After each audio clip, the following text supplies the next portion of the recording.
Kuom thuolo malach gisebedo ka gitiyo gi altar kaka kanyo mabende gichwale pach gi yore mag siasa kuonde moko gichwoe nyaka jomoko magipiem go nyakoro mgajuang ka gisire kod chiwo mabende iduo gilando ne oganda jo Kenya. Puro koneno kawuono e kanisa mar St. Augustine Madaraka kama kawuono kanisa mar Anglican ogoyo marufuku twak e kanisa twak mag siasa mitimo gi jo siasa nyakoro mgajuang ka bende chiwo michiwo ochungi ni ok inyal chiwo tilandi chiwo mana kaka pile. Mae twak ma joba biro kanyo e chenro maratile gi wendo mare mano dibedo kanyo gi jadolo Evans Canon mar ACK Cathedral mano All Saints Cathedral nyakoro mgajuang gi twak e weche gi maketo kanisa e ratile. Le thuolo mar kanisa dibedo nade weche gi mabende gichiwo kaka chenro madhi bedo ichiwo go chenro mano mar chiwo e kanisa gi jo siasa duto idhi takanyo gi George Bati chenro mar atil to kaka pile roko pachi lai marote machuoke na riadek au channel ka beno wantie live Facebook Ramogi TV ke imwe mar SK chel gi Ramogi TV Kenya mbui mar YouTube magi thondweche. Kanisa haitakuwa platform ama mahali ambayo malumbano ya siasa ambayo inaendelea kugawanya nchi hii itaendelea kusumuziwa. Tend kanisa Anglikano chungo jo siasa kiktwage altar kama rufuku bende oketi ni onge lando kwan kata nengo solro mangato chiwo. Jo Kenya kod familia mar Margaret Duta chunygi ridni kasrikand Vietnam chano nego nyadende no kawuono bang' yude gi ketho mar rwako yedhe mamero ji e pinyno. Yewni obedo sil opong' te koro ok nyal tamak. Kada ka biro ka inyowa. Familia moingo 200 ei Karachuonyo kaunti ma Homa Bay kwano lal bang' oula momore ka owuok e god uma kendo ywero miere gi mwandu. Niliangalia aliweka mfuko, watu wanasema iko na nyoka kwa mfuko, akaenda kukula kwa mtode. Rawera maja higni 15 kedo ne ngimane e osiptal bang' chamo thuol mantie kod kwiri Bomet Central.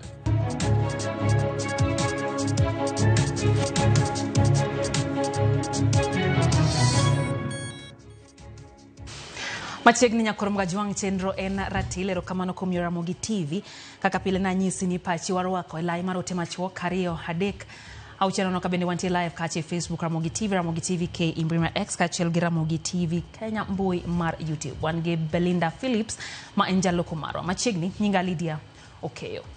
Nyadi chiel kendo nyakoro mgajuang kanisa mar Anglican ogoyo marufuku jo siasa mabire kanisa kendo loko karlamo kargi mar siasa.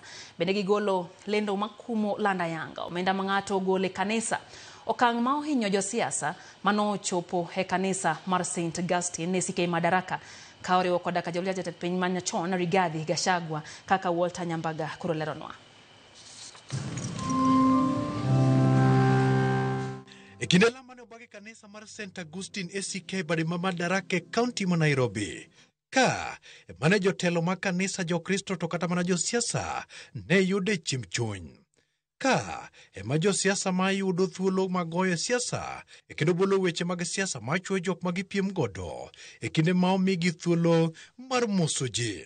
Kata kamano kawuono ne weche opogore chal mane githalo pi mochikore na basi tukaona kanisa haitakuwa platform ama mahali ambayo malumbano ya siasa ambayo inaendelea kugawanya nchi hii itaendelea kusumuziwa. Kaka yoro nyiso kitelo kinde rwako bishop manyien moyier Jonathan Kibiru jadolo Lesapit okoni kanisa oseteke kod jo siasa kinde ka kinde gino manyaka chungi kod tendinde.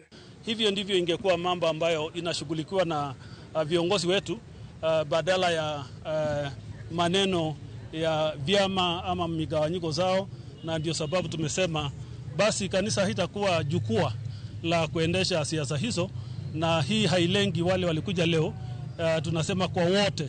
Kendo mondo med keto wachno motegno Lesapit tuno jo siasa mane kanisa kanyo moting'o Rigathi Gachagua, Kalonzo Musyoka, gavana ma Nairobi Johnson Sakaja, Eugene Wamalwa kin mamoko.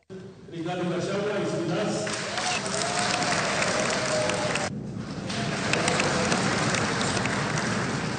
Sapit Orlando lai kod chenro ibiro tigodo kaka kanisa. We will mention their names, they will wave their hands And if they so wish to speak to the congregants, it will be done outside of the sanctuary. Dolo Sapit bende onyiso ranyisi. To kata oko mar kanisa, chal ne mana macha. We need the young people to lead in good singing. E kideno, bende kanisa onyiso josiasa mondo duok chien siasa mapachoka. Kenya haijawahi kujua namna ya kusitisha kampeni za siasa. Baada ya uchaguzi moja tunaanza immediately kampeni za siasa. Walter Nyambaga, Ramogi TV. Kwa dhikalunya koromga juang jagoro mungiore migao mararita Dr. Raymond Omolo hokono jotelo maoyiere piny owacho maya kaluo mondo mionyi wak lwedo kendo tikanyakla gi piny owacho mana onegi kelo dongruok e gwenge makaluo. Omolo mane wuoyo e kaunti ma Migori wacho ni winjruok mar tiyo kanyakla e kindo gai mar ODM Raila Amolo Odinga kod jatend piny Kenya William Ruto en ranyisi mar yo ma oganda luo sani owinjo bed ni luwo. Winjruok ma kamano wacho ni geto chwalo piny Kenya mbele e yor dongruok nyaka higa 2023. Our MPs are very clear in terms of how we are moving forward as a country. We know that His Excellency, the President, 1 week ago, signed a memorandum of understanding with the party leader of ODM, the Right Honorable Raila Odinga, and they have agreed on working together. What we must take out of that is that they are giving us a good opportunity to push this country forward. We are not leaving any part of this country behind. And this would be the way to go, not just up to 2027. It will be the way to go up to 2032. Jagoro mungiore migao matudruok kapenje maoko Korir Sing'oei oyango ni Kenya timo duto manyalore. Mara soja Kenya Margaret Nduta manoma kie piny Vietnam magiat mameroji mar obwaburu kata cocaine. Nduta owinjo bedni ikawo chunye oko gi tend piny Vietnam kaluwore kod chike ma pinyno ma oketo ni kum ma imiyo ji ma oyud kod yedhe mameroji en mana nek. George Bati ntiere kod ler.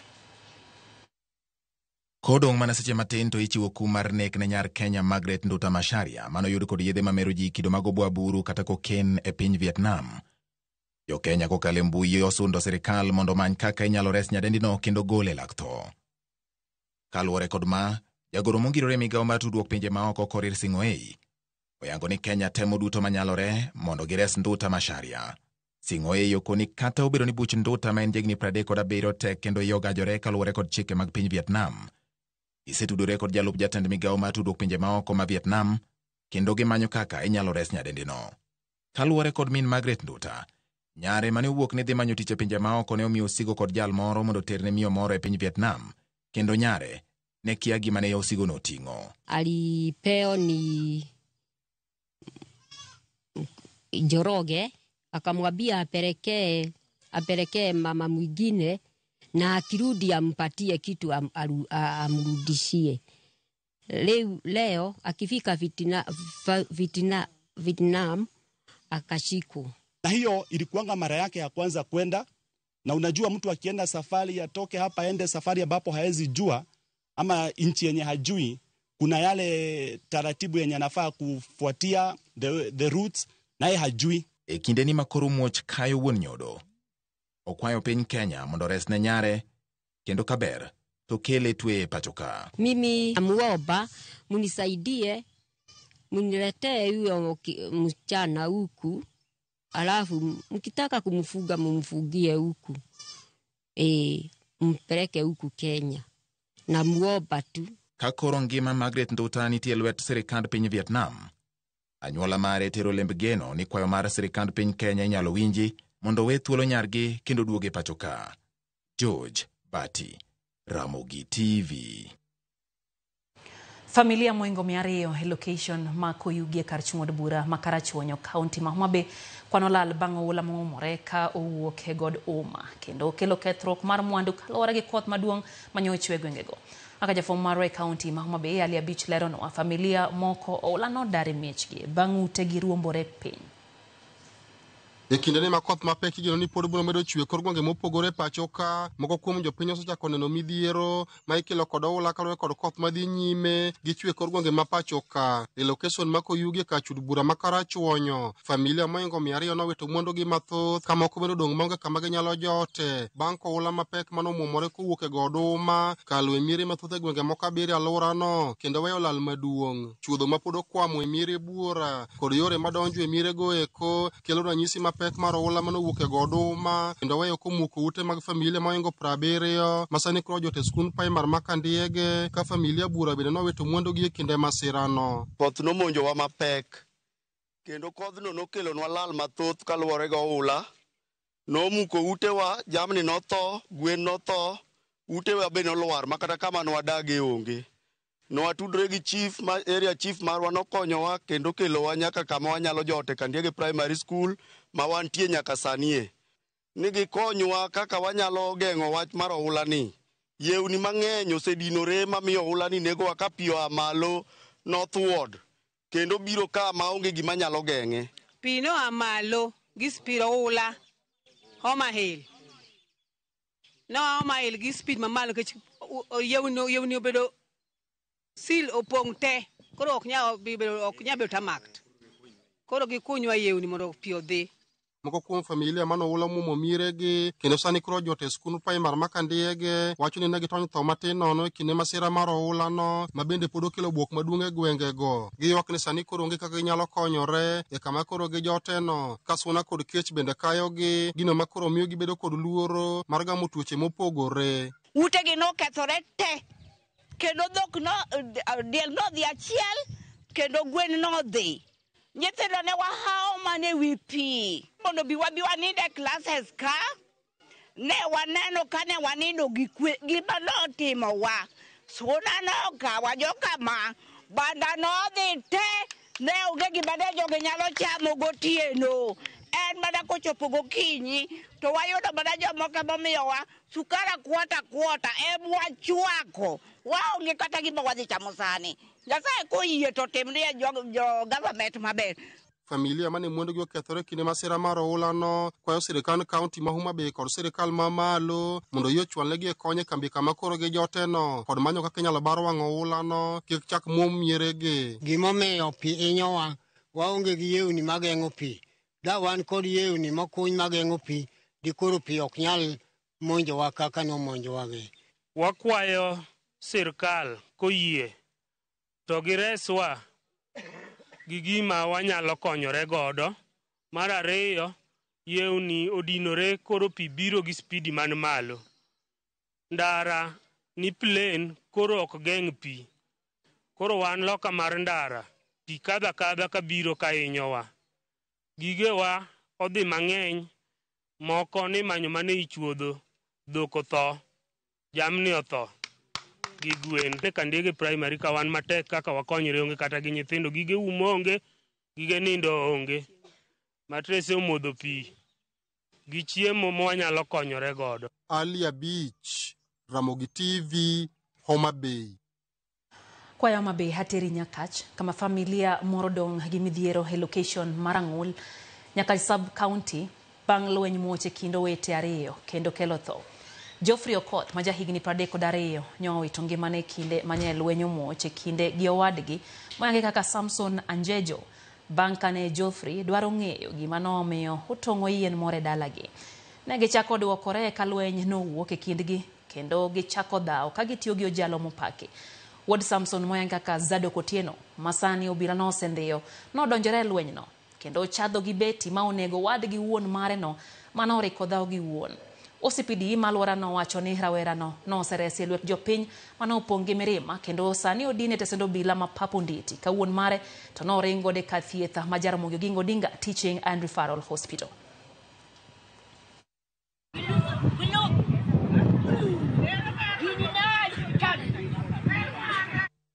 Jopiny gweng' ma Kamasawa West kochia location e kar chung'od bura Marang'we kaunti ma Homa Bay no monjo tesendo bila Mangegu kagi sayo bila mawuok e tesendo bila no kuom ne temo mako rawera more gweng' no tok chik.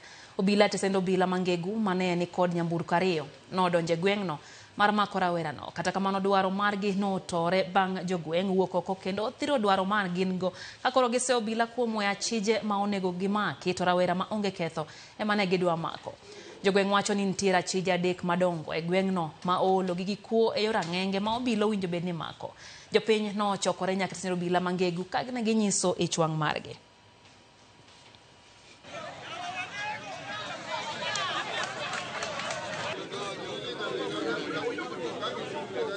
Wach mano chandowa en wach mar nyithindo mosebedo ka chandowa. Gine anyuolawa nochuno mondo anyuola ogol kata osebedo piny ka mogolo nyingi oko e anyuola kaluwore gi timbe mag gisebedo gitimo. Gibiro gikwale kor gweng' to gidak town. Gima nochuno mondo kaw okang' mondo bi ka polisi en ni gin criminals to gin mag gibiro gidwaro joma innocent e kor gweng'. To nyathi yuora mimanya makata tere mar ng'ato pok ogombo. En kata gimoro amora michich gi kor gweng' pok ondike. Wach ni ochanda kabisa. Konywa uru sirikal. Wan matek e kor gweng' nikech nyithindo mokelo jogi to nyithindo mose nyaka kwelo magik moko kwa bed gi kor gweng'. Ko gimany sa 10 ma nyathini dhoot ogwe maka ji onge to dikoro wakia kuma entie. Obedonwa malit. Nindo tamowa pod wasiko makwa dang'ni. Wach no obedona malit jothurwa. Ne uru kaka ukonyowa. It was because of an incident which was reported at the station. A case of assault stroke breaking. And officers were on operation to arrest the suspect who was reported. But unfortunately, the community turned wild and resisted to prevent the suspect to be arrested. Gikone to jadolo mar kanisa mar Christ Impact Church omaki kendo chwale tesendo bila Manakuru.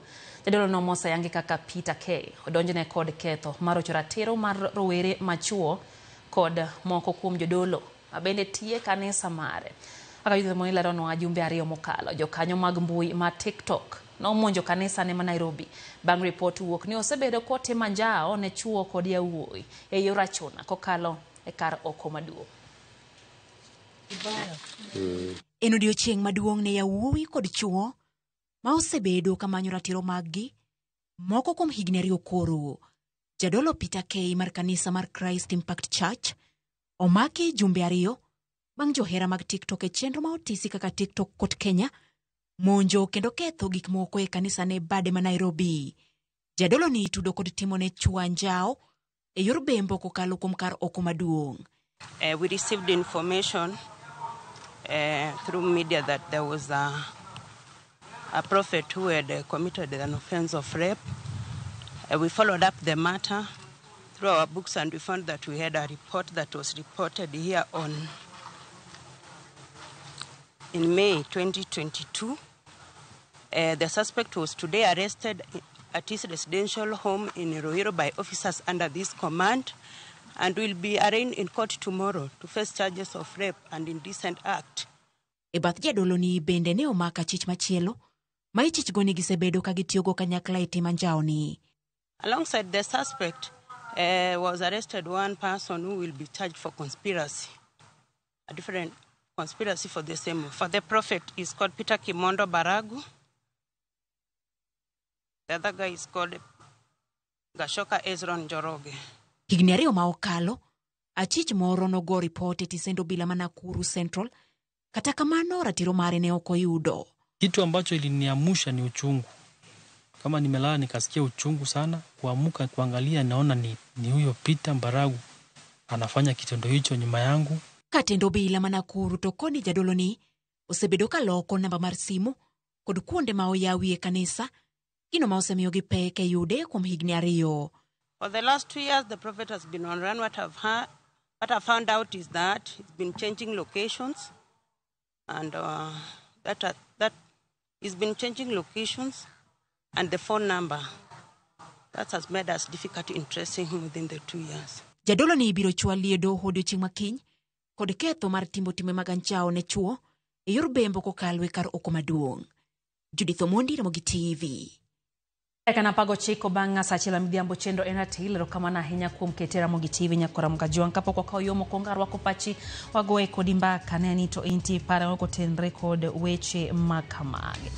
Nenoka Vitalis Ochieng wuod game karariu wachoni homora hinya gi weche manyien kata kamano wachoni weche matimore e piny mojoge dhano laro nyaka gigo mowachoni biro dong e piny ka ng'ato ibeto nikech laro yien gik mowinjo timore sani wachono dhiere nono jachieno kao piny jadolo to wachono tiyo maber kuom tamo jo siasa mondo mi otwagi e kanisa kendo wacho weche mag siasa e kanisa wachoni jatend piny bende koro gitam nikech obende weche mowache kanisa gin mag siasa kik gidew ng'ata wach makamano mako keyo wachoni entiere kodwa nyingene Fredo Pio entiere nguku wachoni wuon giaza koyugi kachiel gi joko nguku te stage entiere kodwa e chendo ni eno bende ote kanyomo ora gi Hokelo Aluoch Jakiranda wacho kacha ni koth machwe sani oketho ndara mawuok Sori Magunga ula koro wacho donje puothe sana gen gi chandruok kendo koro wacho ni serikal okonygi wayo matin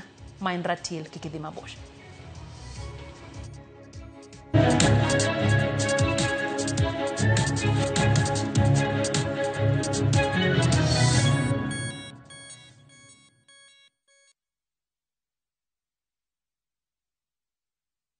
Join us for an unforgettable journey to the world's largest trade fair, the Canton Fair in Guangzhou, China, from 15th to 27th April. Explore thousands of products, meet global suppliers, and experience China's rich culture. Enjoy guided tours, shopping, and local experiences, all while discovering new business opportunities. Enjoy this and more in 9 nights and 10 days, starting from $2,450 per person sharing. Visit viewtravel.com or call and WhatsApp 0703-254-254. View Travel. Dream, explore, discover. Kama hera onge tong'. Oluoch kwaru no era kendo nwadak kode maber. Chunya riyo chiegni chako wuoth moro mabiro miyo gik moko kethore. Koda sani okanye dak kodi. Chunya riyo marowere manigi ngima maber ne oriwore kanyachiel kaluwore gi chenro mane oketi. Nyako si gero simba.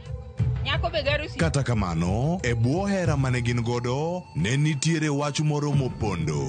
Okanyal wacho sirino nikech ne misekelo gima ber madhi konyo. Be hera gino inyalo geng'.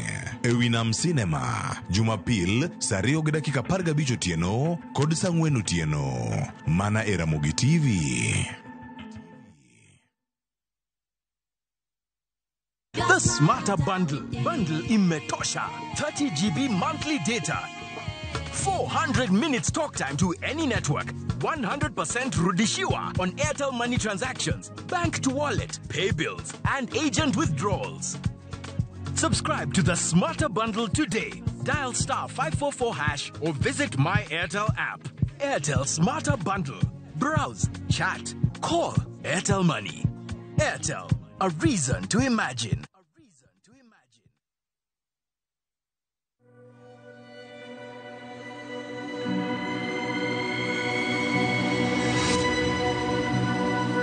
People come to me and they say they get discomfort when they have ice cream.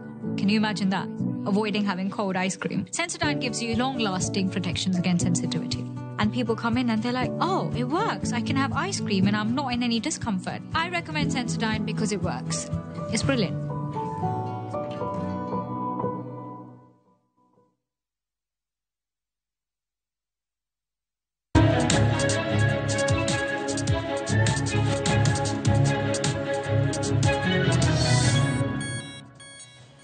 Machiegni keno nyakoro mgajuang chenro endatilero kamano kumedo kete Ramogi TV wadhi mbele gi weche manyien.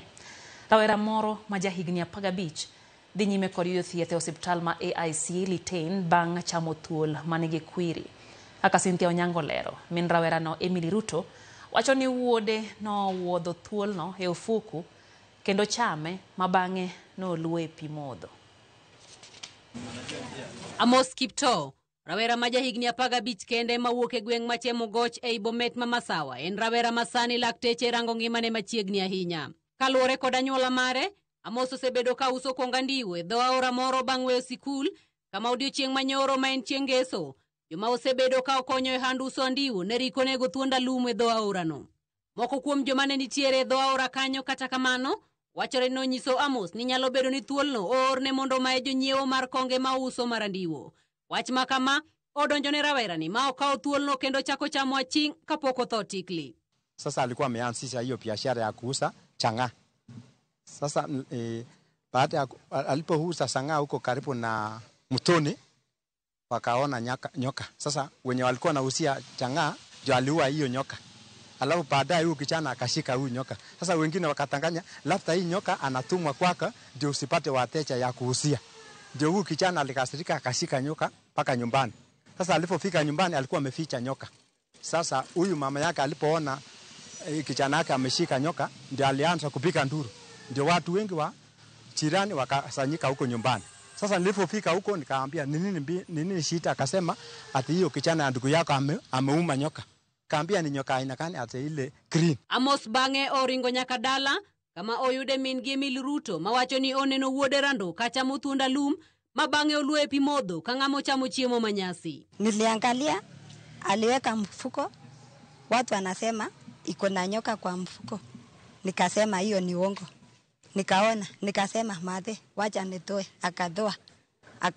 Nikabika nduru, lakini alikimbia mpaka mtoni, akaenda kukula kwa mtoni na kukunywa maji. Alikula tu, alimaliza na alikunywa maji. Watu anakimbia anasema woi. Kaluore kod laktar maduong' e osiptal ma AIC Litein Dr. Valentine Mbithi, oyango ni rawera no ne oringo osiptal no odhiambo manyoro ka ngimane nitiere kinda kuru kod Asumbi, kama ne omiye thieth mowinjore e kinde no kendo gisani to ngimane bet ni kare. Dr. Mbithi kata kamano olero ne gibedo kod buok maduong' kaka jochiw thieth kaluore ni pok gineno jatuo e kido mar Amos. We received a young adult male with reports of having ingested a snake. He was received in critical condition and was started on management for anaphylaxis related to biotoxins from snake ingestion. He received the necessary treatment, was admitted in our HDU for continuation of the management and for close monitoring. We are happy to report that the young man is now in a stable condition and has come out of the HDU and he's recuperating well. Bernard Kipkoech men jakom mar osiptal mar AIC Litein oyango ni gin kod chenro mar rwako rawerano e chenro mar thieth makende mar tuoche mag obwongo kaluore kod tim ma otimo mondo okonye kik onuo lwete kendo. Baada ya huyu mgonjwa kupata matibabu, tumeongea na usimamizi wa hospitali hii waweze kumwangalia huyu mgonjwa kwa upande wa akili kupitia kwa ile unit ambayo inaitwa Mental Health and Rehabilitation Unit, ili atakapoenda nyumbani asiweze vile kurudia kisa hichi. Cynthia Onyango, Ramogi TV. Oluoch Edwin wacho ni the world is very difficult. Hai, wadhi mbele. Oganda jo Kaksingri ma Nairobi ochako kenge mag biro kanyakla kendo konyo jowetegi mochano koting'o jolo weche mag somo kod ting'o malo yuto mag joma mine. Agilose kinde romo margi Nairobi gikoni dhod Kaksingri osedong' chien weche mag dongruok kendo thoth nyithindgi motieko skul donje weche mag lupo nikech onge mag omenda maginyalo dhi godo e kuonde tiegruok. Giluwo ni lek margi eneno ni kara mine ojiw kokalo chakonegi ohelni matindo manyalo loko ngimagi. Riwruogno ojiwo jokanyo mantiere kod lemo kod nyalo mondo mak lwet nyithindo e kor gwenge mondo migi kelie lokruok madwarore. Ma welfare makonyo ji, ka in gi liel ka, welfare ni konye, ka in gi chandruok mar hospital, welfare ni konye, ka in gi wach school fee, welfare ni konye, ka in gi chandruok mine e pesa matindo maginyalo chako go ohala gi gik mamoko bende watimo. Inwango ka nyathi kotieko skul onyalo mna dhi e lupo. To wan kod ogendini mopogore opogore kani endi maka wariwore, wan gi jopuonj kani, wan gi lawyers kani endi, wan gi doctors kani endi, magi nyalo kelo wigi kumoro achiel kendo gikonyo nyithindwa mondo donje sikunde mopogore opogore. Koro jasiasa moro amora manyalo yie biro geronwa Kaksingri, ok wanyal tamore tiyo kode. Mano emomiyo wantie achiel nikech jasiasa be dwaro ka ji nie riwruok. Riwruok mar Kaksingri Welfare Association gi focus target margi en maendeleo ging'iyo kaka ginyalo uplift wamama, jo mantiere gi small businesses, kata nyithind wamama gi kantiere opportunities to imiyogi.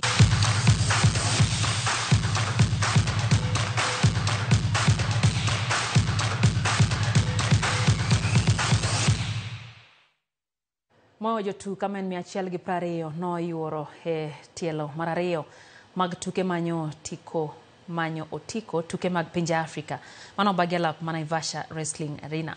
E kidieny mar kilo 70 kindi yawuowi Nur Ratande no bedo jaloch e kinde ma Isaiah Collins notieko thuolo mar ariyo. Mathayo Mahabila no kawo loch e kidieny mar kilo 74 ka Devonte Ashley gi Dan Kagode no lo kidieny mar kilo 53 nyere gi yawuowi kaluore.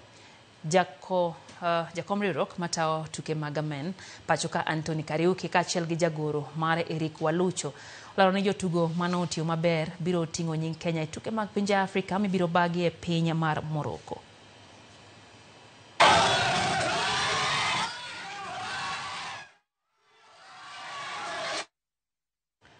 Gol makende manolo gi jatugo Nikel Merino e dakika mar 20 no konyo klab mar Arsenal loyo Chelsea e tuka